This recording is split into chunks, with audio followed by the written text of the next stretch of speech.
میں نے قرآن مجید کے پہلے پارے میں سے ایک آیہ کریمہ کا کچھ حصہ تلاوت کیا ہے۔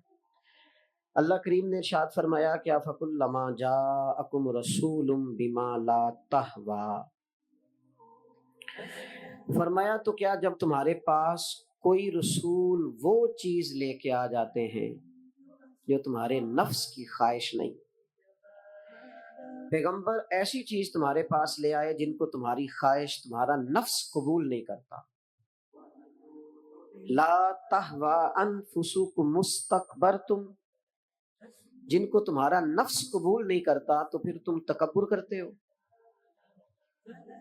تمہارے نفس پر وہ چیز گراں گزرتی ہے، تمہاری خواہش کے وہ چیز خلاف ہوتی ہے، تمہاری مرضی کے مخالف ہوتی ہے، پھر وہ تم اس سے تکبر کرتے ہو۔ فَفَرِيقًا كَذَّبْتُمْ،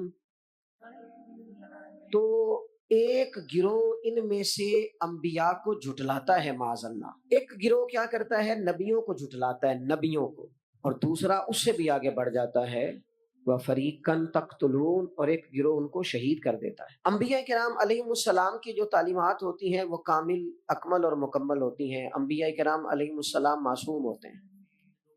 نبیوں میں معاذ اللہ نہ ظاہری طور پر کوئی نقص ہوتا ہے نہ باطنی طور پر نقص ہوتا ہے۔ اللہ تعالیٰ انبیاء کرام علیہم السلام کو بڑے قبیلوں میں پیدا فرماتا ہے، ان قبیلوں میں جو اس دور کے اندر لوگوں میں بڑی قدر کی نگاہ سے دیکھے جاتے ہیں ان میں نبی آتے ہیں۔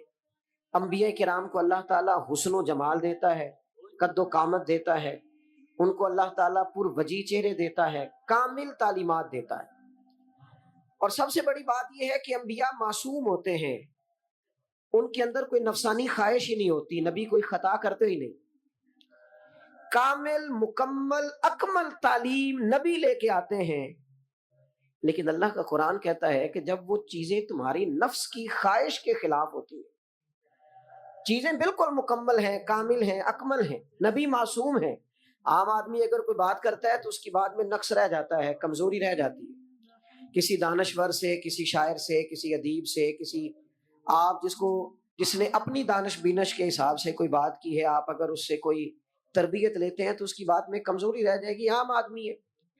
انبیاء کرام علیہ السلام کی تعلیمات جو ہوتی ہیں وہ ذاتی نہیں ہوتی، وہ وحی الہی کے ساتھ ہوتی ہیں، ان میں کمزوری کوئی نہیں ہوتی، نقص کوئی نہیں ہوتا۔ انبیاء کرام علیہ السلام خوبصورت ہوتے ہیں، نورانی ہوتے ہیں، یعنی کسی بندے نے معاذ اللہ ان سے کوئی ایسی چیز نہیں دیکھی ہوتی جس سے کہ قباحت پیدا ہو، نقص پیدا ہو۔ انسان دور ہٹے، انہیں اللہ تعالیٰ ظاہری، باطنی، معنوی حسن دے کے دنیا میں بھیجتا ہے، کیوں نہیں لوگ مانتے؟ 950 سال حضرت نوح علیہ السلام نے تبلیغ فرمائی، اور میرے بھائی 1.5 دن میں بندہ تھک جاتا ہے، اکتا جاتا ہے، ہف جاتا ہے، عام آدمی کی بات کر رہا ہوں۔ 950 سال تبلیغ کی، اور تبلیغ کرنے والا بندہ کامل ہے، مکمل ہے، اکمل ہے، دردمند ہے، سونا ہے، نہیں مان رہے لوگ، کیوں؟ قرآن کہتا ہے اس کی وجہ یہ ہے کہ چیزیں وہ ہیں جو ان کی نفس کی خواہش کے خلاف ہیں، جو یہ ان کے نفس کی اور باطنی جو خواہشات ہیں ان کے مخالف ہیں، نہیں مانتے۔ حضرت موسیٰ کلیم علیہ السلام بنی اسرائیل کو نجات دینے کے لیے آئے، راحت دینے کے لیے تشریف لائے تھے، لیکن آپ ان کے مطالبات دیکھیں کس قدر تکلیف دی۔ کبھی کہتے تھے نہیں مانتے جب تک اللہ کو اعلانیہ نہ دیکھ لیں، کبھی وہ کوئی مطالبہ لے کے آ جاتے، کبھی وہ پانی کا مطالبہ کرتے اور کہتے 12 چشمے الگ الگ چاہیے، کبھی وہ من و سلوہ کا مطالبہ کرتے، کبھی کہتے من و سلوہ تو آتا ہے پر ایک جیسا کھانا ہے، ہمیں تو الگ الگ چاہیے، وہ اجناس چاہیے جو زمین سے اگنی ہے۔ حضرت موسیٰ خوبصورت تھے، نورانی تھے، پر وجیح تھے، اور کمال یہ ہے کہ رب کے اتنے پیارے ہیں جن سے رب کلام فرماتا ہے، لیکن قوم ہے کہ تسلیم کرنے کو تیار نہیں، ماننے کو تیار نہیں۔ فقط اتنی بات ہے کہ وہ تعلیمات وہ ہیں جو ان کے نفس کی خواہش کے خلاف ہیں، اور ذرا سا انہیں موقع ملا، حضرت موسیٰ علیہ السلام 40 دنوں کے لیے کوہ طور پہ تشریف لے گئے تو پیچھے سے ایک بچڑے کی پوجا شروع کر دی۔ جناب کلیم واپس آئے تو پھر طرح طرح کی ہیلے بازیاں۔ حضرت یوسف علیہ السلام کا تو حسن مشہور ہے نا ساری دنیا میں، دنیا جانتی ہے نا کتنے سونے تھے، تو کیا اتنا خوبصورت آدمی بھی کنویں میں ڈال دیا جاتا ہے؟ کیا اتنا حسین آدمی بھی بازار میں بیچ دیا جاتا ہے؟ کیا اس قدر شخص جو ظاہری باطنی طور پر نورانی ہو، اس شخص پر بھی الزامات دھر کے جیل میں ڈال دیا جاتا ہے؟ مخلوق تو فنکار ہے اس درجہ کے پل بھر میں سنگے در کعبہ سے بھی اسنام تراشے، اور تم کون ہو کیا چیز ہے داغے کبابی، لوگوں نے تو مریم پہ بھی الزام تراشے۔ حضرت مریم سلام اللہ علیہا پر بھی، اور جناب عیسیٰ جن کو اللہ نے کھلے معجزات دیے، کوئی ضرورت تھی کسی اور چیز کی؟ جو بچہ پنگھوڑے میں کہہ رہا ہے انی عبداللہ، میں اللہ کا بندہ ہوں، کھلے معجزات اور وہ بھی پنگھوڑے میں۔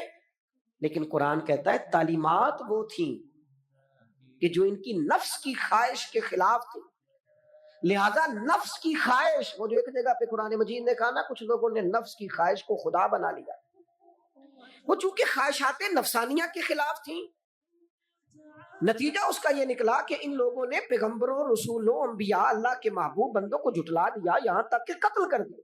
حضرت زکریا علیہ السلام جیسے لوگوں پر آرے چلا دی، شہادتیں ہو گئی انبیاء کی۔ وجہ کیا تھی؟ نفس کی خواہش کے خلاف تعلیمات تھی انبیاء کی، نہیں تسلیم کیا۔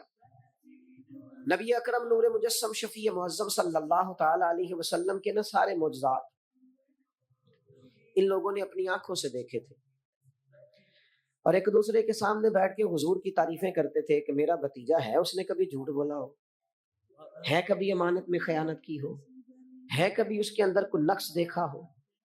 وہ تعریفیں، وہ خوبصورتیاں، وہ رعنائیاں۔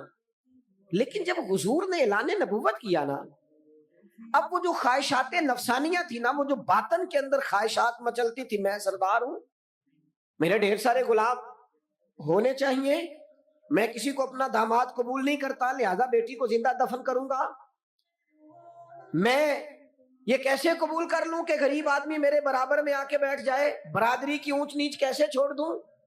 کل تک کہہ رہے تھے آپ صادق ہیں، آپ امین ہیں، آپ حسین ہیں، آپ باوقار ہیں، ہر چیز بیان کر رہے تھے، اور جیسے ہی کہا حضور نے کہ میں اللہ کا رسول بن کے آیا ہوں، جب ماننے کی باری آتی ہے نا، ماننے کی، حضور علیہ الصلوۃ والسلام پہاڑی پر تشریف فرما ہے، اور کریم محبوب علیہ الصلوۃ والسلام نے، اونچی پہاڑی تھی، اس طرح کوئی آدمی یہاں دیوار پہ اوپر کھڑا ہو جاتا ہے تو آپ تو اس طرف نہیں دیکھ رہے، وہ ادھر بھی دیکھ رہا ہے، ادھر بھی دیکھ رہا ہے۔ اونچی پہاڑی پر حضور کھڑے ہو گئے، اور کھڑے ہو کے فرمایا اگر میں تم سے کہوں کہ پہاڑی کے اس پار دشمن ہے اور وہ تیاری کر کے آ چکا ہے، تم پر حملہ آور ہو جائے گا، کیا میری بات مان لو گے؟ دیکھا نہیں تم نے، میں کہہ رہا ہوں دشمن ہے، تسلیم کرو گے؟ سارے مکے کے لوگ جمع تھے، کہنے لگے کیوں نہیں مانیں گے، آپ صادق بھی ہیں اور امین بھی ہیں، آپ کی زبان سے کبھی جھوٹ نکلا ہی نہیں۔ یہ خاص پیغام حسین کانفرنس میں عرض کرنا ہے آپ، بھائی میں اگر کہوں کہ اس طرف دشمن آ گیا ہے، تم نے نہیں دیکھا، میری زبان پر اعتبار کرتے ہو؟ یا رسول اللہ آپ صادق اور امین ہیں، آپ نے کبھی جھوٹ بولا نہیں، خیانت کی نہیں، 100% یقین ہے، مان لیں گے؟ یہ بات ماننے کو تیار ہیں، یہ بات تسلیم کرنے کو تیار ہیں کہ آپ صادق اور امین ہیں، تو حضور نے فرمایا جس زبان سے تم یہ ماننے کو تیار ہو نا کہ اس طرف دشمن کھڑا ہے حملہ کر دے گا، اس زبان سے یہ بھی مان جاؤ کہ میں اللہ کا سچا رسول بن کے آیا ہوں۔ آپ میری بات کو سمجھیں، تھوڑی دیر پہلے بیک وقت کہہ رہے ہیں بالکل آپ جو کہتے ہیں حق اور سچ ہے، اور اب جب کہا میں رسول ہوں مان جاؤ، تو معاذ اللہ تعالیٰ ابو لہب کہنے لگا آپ کے ہاتھ ٹوٹ جائیں، آپ نے ہمیں اس کام کے لیے بلایا تھا، طرح طرح کی بولیاں بولنے لگے۔ جب مفادات پر چوٹ لگتی ہے، جب خواہشات نفس کو چھوڑنا پڑتا ہے، جب ذرا اپنی طبیعت پر کچھ چیزیں بوجھ بنتی ہیں، میرے اصحاب قبلہ عالم فرمایا کرتے تھے ہمارے دشمن جب ہم پر تنقید کرتے ہیں تو کئی باتیں غلط بھی کرتے ہیں لیکن کچھ باتیں ٹھیک بھی ہوتی ہیں، بجائے اس کے کہ ہم اسی وقت اٹھ کے قبول کریں، تسلیم کریں کہ جناب یہ بات جو آپ نے کیا یہ بالکل ٹھیک ہے، میں کھلے دل سے اس کو قبول کرتا ہوں۔ اتنی جرت کون کرے، اتنی ہمت کا مظاہرہ کون کرے؟ وہ چیزیں جو ہمارے نفس کی خواہش کے خلاف ہوتی ہیں ہم قبول کرنے کو تیار ہی نہیں ہوتے۔ لیکن جو مزاج دین ہمیں عطا کرتا ہے، وہ دین ہمیں یہ عطا کرتا ہے کہ جب تم یہ دیکھو نا کہ بات جو ہو رہی ہے وہ بات ٹھیک ہے، اگرچہ میرے مفادات کی بھی خلاف ہے، اگرچہ میرے نفس کی خواہش کے بھی خلاف ہے، اگرچہ میری سرداری کے بھی خلاف، ہو سکتا ہے میرا مالی نقصان بھی ہو، لیکن چونکہ ٹھیک ہے لہذا مجھے قبول کر لینی چاہیے۔ یہ جرت پیدا کرے اپنے دل کے اندر، یہ طاقت پیدا کرے، یہ آج کا پیغام ہے۔ آپ دیکھیے حضرت فاروق اعظم رضی اللہ تعالیٰ عنہ نے مسئلہ بیان کیا، تو جناب فاروق اعظم رضی اللہ تعالیٰ عنہ نے اس مسئلے میں عورتوں کے مہر کے متعلقہ، جو حق مہر ہوتا ہے خاتون کا، اس کے متعلقہ جناب عمر نے کوئی مسئلہ بیان کیا۔ تو آپ جمعہ پڑھا کے باہر نکلے تو ایک خاتون کھڑی تھی دروازے پر، کہنے لگی امیر المومنین حد ہو گئی ہے، آپ عورتوں کو مہر لینے پر پابندی لگا رہے ہیں، اتنا لینا اتنا نہ لینا، اور اللہ رسول نے کھلی اجازت دی ہے جتنا مرضی لے لیں۔ اس خاتون نے دلائل پیش کیے۔ اب امیر المومنین کے سامنے ایک تو ہے کہ عام مرد کے سامنے عورت بات کرے تو لوگ قبول نہیں کرتے، اور 22 لاکھ مربع میل کا حکمران، اور جس کے بارے میں معروف ہے کہ ان کا درہ ہر وقت چلتا ہے، اس خاتون نے جناب عمر سے کہا کہ جناب مسئلہ یوں ہے، آپ نے یوں بیان کیا ہے۔ اب ارد گرد لوگ کھڑے تھے، کسی نے یہ نہیں کہا گستاخ معاذ اللہ تو کیا کہہ رہی ہے، امیر المومنین کے سامنے کلام کرتی ہے۔ بات حق تھی، کسی نے جرت نہیں کی۔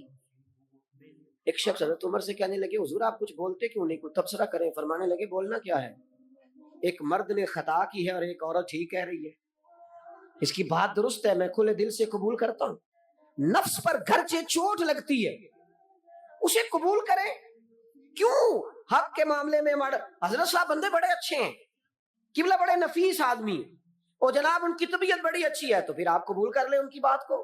کہتے ہیں آپ دعا کریں میرے لیے میں قبول کر لوں، آپ دعا کریں میں ٹھیک ہو جاؤں۔ وہ خدا کے بندے جسے تو ٹھیک سمجھ رہا ہے اس کی بات کو قبول کر، اس بات کا قائل ہو جا، اس پر عمل کر۔ ہمارے مزاجوں میں وہ جو نفسانی خواہشات کا غلبہ ہے آج بھی پوری طرح وہ ہمیں اپنی لپیٹ میں لیے ہوئے، ہم سمجھنے کو تیار نہیں ہوتے حق حق ہوتا ہے، اور جب حق واضح ہو جائے پھر نفسانی خواہشات کو نہ دیکھو۔ نفس ایک بچے کی طرح ہے، اس کی ایک بات مانو گے دوسری خواہش کرے گا، دوسری بات مانو گے تیسری خواہش کرے گا۔ اللہ کے محبوب علیہ السلام نے دعا فرمائی ہے، مسند امام احمد بن حنبل میں موجود ہے، حضور اللہ کی بارگاہ میں عرض کرتے ہیں تعلیم امت کے لیے، صرف ہمیں سمجھانے کے لیے، ورنہ تو معصوم عن الخطا ہے۔ محبوب اللہ کی بارگاہ میں عرض کرتے ہیں اے اللہ مجھے اس خواہش سے بچانا جو ایک اور خواہش میں مبتلا کر دے، اس خواہش سے بچانا جو خواہشات کے دروازے کھول۔ ہم اپنے نفس کو لے کر دین کے مقابلے میں کھڑے ہو گئے۔ میری برادری کہتی ہے کہ شادی میں ڈھول بجے گا، تماشا ہوگا، اور اللہ رسول کہتے ہیں کہ اس میں شریعت کا بول بالا ہوگا، پتہ چلے گا جیتتا کون ہے۔ میری اولاد کہتی ہے کہ اس رستے جانا ہے، رب رسول فرماتے ہیں اس راہ پہ جانا ہے، نفس کی خواہش اور ہے، اللہ رسول کا حکم اور ہے، ہم اس کو تسلیم کرنے کو تیار نہیں ہوتے۔ معافی مانگنی پڑ گئی ہے ایک بندے سے، ہماری جو بنائی ہوئے قبیلے اور برادریوں میں اونچ نیچ ہے اس کے حساب سے ہم بڑے قبیلے سے ہیں، وہ چھوٹی قبیلے سے، ہم نے جو بنائی ہے، ورنہ تو قبیلے فقط تعارف کے لیے ہوتے، معذرت کرنی پڑ گئی ہے۔ لیکن کمال ہے ہمارے مزاج میں وہ پیدا ہو، اللہ رسول کو راضی کرنے کے لیے تھوڑی دیر اپنے نفس کو کچلے، ممکن ہے ایسا ہو، کرتے نہیں ایسا، مزاج نہیں بنایا۔ ہمارے نفس کی خواہش کے مطابق اگر چلے پھر سارا، آپ یقین کریں لوگ استادوں کے پاس جا کے عزتیں اور پروٹوکول ڈھونڈتے، پیروں کے پاس جا کے عزتیں اور پروٹوکول ڈھونڈتے، ایسی جگہوں پہ جہاں پروٹوکول دینے کی باری تھی وہاں بھی لینے کے چکر میں پڑ جاتے۔ دینی کاموں میں اگر 4 لوگ ایک جگہ پہ اکٹھے کیے جاتے ہیں نا، یہاں دینی کام کر لو، تو وہاں جھگڑا شروع ہو جاتا ہے۔ دینی کام تو کرنا ہے پر آگے کون لگے گا، دینی کام تو کرنا ہے پر اس میں سربراہی کس کو ملے گی، دینی کام تو کرنا ہے اس میں نام کس کا ہوگا، اس میں بڑا قد کس کا شمار کیا جائے۔ اس طرح قومیں آگے بڑھتی ہیں، اہل حق اس طرح ہوتے ہیں، سب سے آگے اپنے نفس کو رکھا جائے اور پھر انسان کا انقلاب آ جائے، یہ کیسے ممکن ہے؟ حضرت ابو ذر غفاری، میں قربان اس شخص پر، سیدنا ابو ذر غفاری اس امت کے درویش فقیر، ایسا شخص جس کے بارے میں محبوب نے فرمایا زمین کے اوپر اور آسمان کے نیچے میرے ابو ذر سے سچا بندہ کوئی نہیں۔ اتنا بڑا آدمی زندگی فقر و فاقے میں گزار دی، اپنے مزاج پر طاری کر لی چیزیں کہ بس وہ سادگی جو ہمیں ہمارے رسول نے سکھائی ہے اسی میں رہنا ہے۔ حضرت ابو ذر غفاری گفتگو ہو رہی تھی، بات چیت ہو رہی تھی، جناب بلال حبشی رضی اللہ تعالیٰ عنہ کے ساتھ محو کلام تھے۔ حضرت بلال نے اپنے آپ کو سمجھا لیا تھا کہ میں دروازہ رسول کا گدا ہوں۔ کچھ لوگ نا غلام بے دام ہوتے ہیں، بے دام۔ ہمارے ہاں نا کچھ لوگوں کا پروٹوکول ہوتا ہے، اور کچھ لوگ ایسے ہوتے ہیں جو صبح سے لے کے شام تک جھاڑو دے رہے ہوتے ہیں، خدمتیں کر رہے ہوتے ہیں۔ میں آپ کو صحیح معنوں میں بتاؤں تو اصل حقدار وہ ہوتے ہیں لوگ، اصل ڈیوٹیاں ان لوگوں کی ہوتی ہیں۔ حضرت بلال حبشی نے طے کر لیا تھا کہ میں نے نوکری کرنی، اور توجہ سے کرنی ہے. اور میں آپ کو دل کی بات بتاؤں, میں نے بڑے کیمرے دیکھے اپنی زندگی میں, میں نے بڑا کچھ دیکھا تھوڑے وقت میں. میں آپ سے عرض کروں, وہ بڑی مزیدار زندگی ہوتی ہے جس میں انسان تھوڑا پیچھے بیٹھا ہوا ہوتا ہے, جس میں نا بہت سارے کام ہیں. میں تھوڑے دن پہلے ایک جگہ جماعت کرانے کے لیے کھڑا ہوا, ایک صاحب نے جماعت کی ویڈیو بنانی شروع کر دی.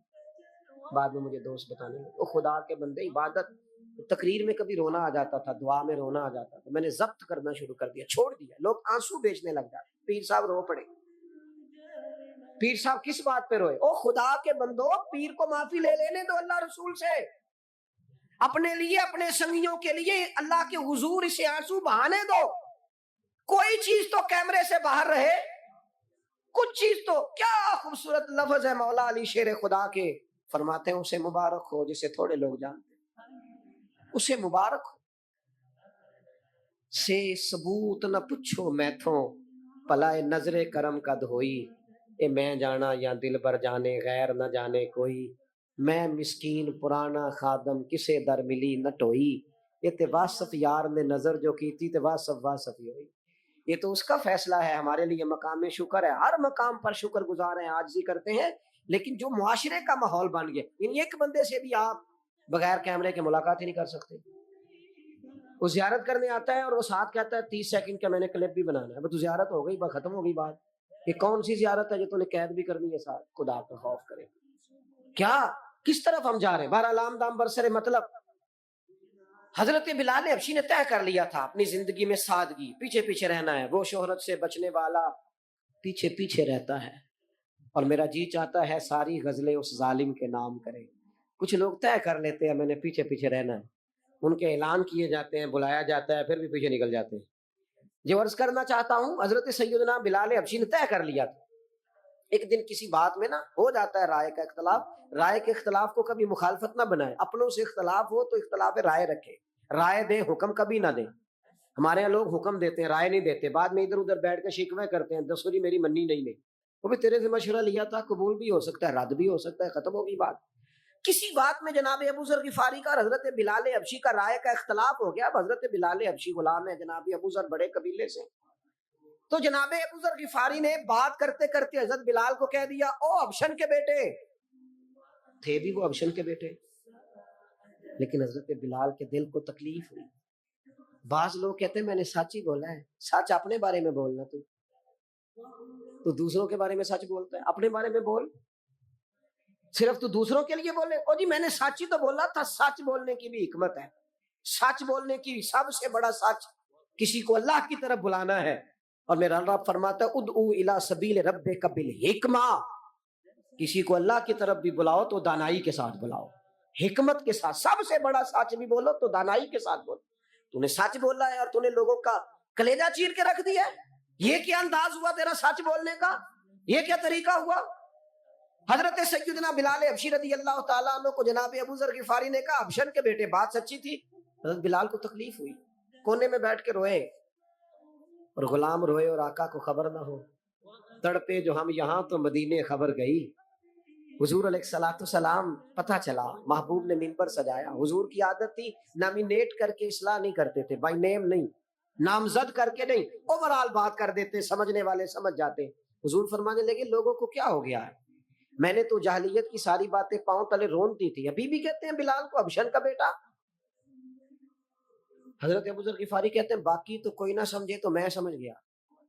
بڑا مشکل ہوتا ہے مجمع میں اٹھ کے معافی مانگنا. ہمارے ہاں بعض لوگ معافی بھی اس طرح مانگتے ہیں کہ یوں لگتا ہے گن بھی ساتھ پکڑی ہوئی ہے, معافی دو ورنہ گولی مار دوں گا. معافی مانگنے کا بھی طریقہ سلیقہ نہیں آتا. اور دنیا میں کچھ ایسے نفس پرست ہیں, ان کو استادوں سے معافی مانگنے پڑی تو نہیں مانگ سکتے. مشائخ سے معافی مانگنے آتی ہے تو نفس کے بندے بن کے نفس کی غلامی کرتے ہیں, لیکن اپنی عزت کی جگہوں کو بھی درست نہیں کرتے. کتنا بڑا مجرم ہے جو باپ سے بھی معافی نہ مانگ سکے, جو ماں سے بھی نہ کہہ سکے میں غلطی کر گیا تھا. اتنی بڑی نفس پرستی. تو نے آقا بنا لیا اپنے نفس کو اپنا. مجمع میں معافی مانگنا, اعتراف کرنا, حق کو قبول کرنا, اپنے نفس کو ذبح کرنا.